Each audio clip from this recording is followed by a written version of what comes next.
GST 2.0 वास्तव में एक अच्छे इंटेंट से लाया गया। जीएसटी 2.0 के बाद, जीएसटी रैशनलाइजेशन के बाद वस्तुएं सस्ती होंगी। कर रहे हैं 28 से 5% ला रहे हैं, 18 से 5% कर रहे हैं, तो आपको वस्तुओं को सस्ता करना पड़ेगा। लेकिन हमने ये देखा कि जो इंटेंट था कि जीएसटी कम होगा तो वस्तुएं सस्ती होंगी, वस्तुएं सस्ती होंगी तो कंजम्पशन बढ़ेगा, कंजम्पशन बढ़ेगा तो डिमांड बढ़ेगी। ये हुआ नहीं।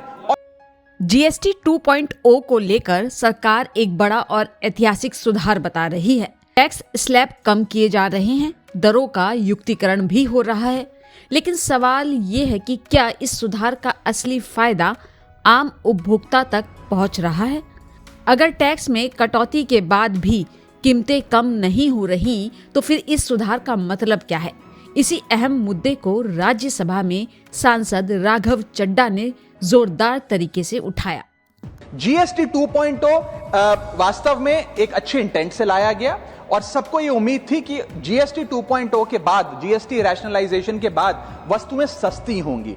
माननीय वित्त मंत्री जी ने तमाम कंपनियों को भी कहा कि हम जीएसटी में कटौती कर रहे हैं, 28 से 5% ला रहे हैं, 18 से 5% कर रहे हैं, तो आपको वस्तुओं को सस्ता करना पड़ेगा। लेकिन हमने ये देखा कि जो इंटेंट था कि जीएसटी कम होगा तो वस्तुएं सस्ती होंगी, वस्तुएं सस्ती होंगी तो कंजम्पशन बढ़ेगा, कंजम्पशन बढ़ेगा तो डिमांड बढ़ेगी। ये हुआ नहीं। और ये इसलिए नहीं हुआ सर क्योंकि प्राइवेट कंपनियों ने इस मुनाफे को जनता को नहीं सौंपा। मैं बता रहा हूं, मैं मोटे मोटे तौर पे आपको बताना चाहता हूं, मैं उदाहरण के माध्यम से आपको बताना चाहूंगा सर कि एक वस्तु 100 रुपए की बाजार में मिलती थी, उस पर 18% जीएसटी था, तो उसकी मार्केट वैल्यू 118 रुपए थी। सरकार ने उस पर जीएसटी 18% से घटाकर 5% कर दिया। अब वो वस्तु 100 प्लस 5% 105 रुपए की मिलनी चाहिए, जो पहले 118 रुपए की मिलती थी। लेकिन आज भी बाजार में वो वस्तु 118 की मिलती है क्योंकि प्राइवेट कंपनियों ने इस जीएसटी के रिलीफ को कंज्यूमर को पास ऑन नहीं किया या ग्रामेज कम करके प्रोडक्ट की क्वांटिटी कम कर दी और दाम कम कर दिया।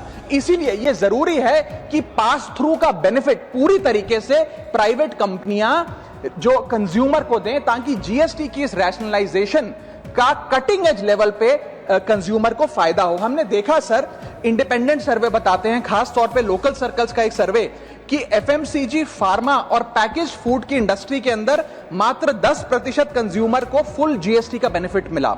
कंज्यूमर ड्यूरेबल्स बाजार में 34% ही उपभोक्ताओं को फुल बेनिफिट मिला इस जीएसटी पास थ्रू का। और ऑटोमोबाइल सेक्टर में जो रिलीफ मिला, बताया जा रहा है कि जनवरी 2026 से तमाम ऑटोमोबाइल कंपनियां अपने दाम बढ़ाने जा रही हैं। इसीलिए सर मैं कहना चाहूंगा, tax reform without enforcement will become a transfer of benefit from the citizen to the company। एक हाथ से जीएसटी रिफॉर्म आया, जीएसटी का रेट घटा, लेकिन दूसरे हाथ से अगर प्राइवेट कंपनियां वो बेनिफिट कंज्यूमर तक पहुंचने नहीं देंगी और वस्तु का दाम बढ़ा देंगी तो एंड कंज्यूमर को कोई फायदा नहीं होगा। इसीलिए मैं याद दिलाना चाहता हूं कि section 171 of the CGST act, जो एक सनसेट क्लॉज के तहत अब समाप्त हो गया, उसकी जो मूल भावना थी वो बड़ी सीक्रेट है, जो ये कहा करता था that tax cuts must translate into price cuts. Any benefit in the reduction of tax must be given to the end consumer as a reduction in prices. ये करने की आवश्यकता है। No doubt GST 2.0 is a landmark reform, but without pass through benefit it is an incomplete reform. और अंत में अगला station आपकी मनचाही मंजिल खुशहाली है। खुशहाली के दरवाजे चारों ओर से खुले रहेंगे। किसान इंडिया के साथ यात्रा करने के लिए आपका धन्यवाद।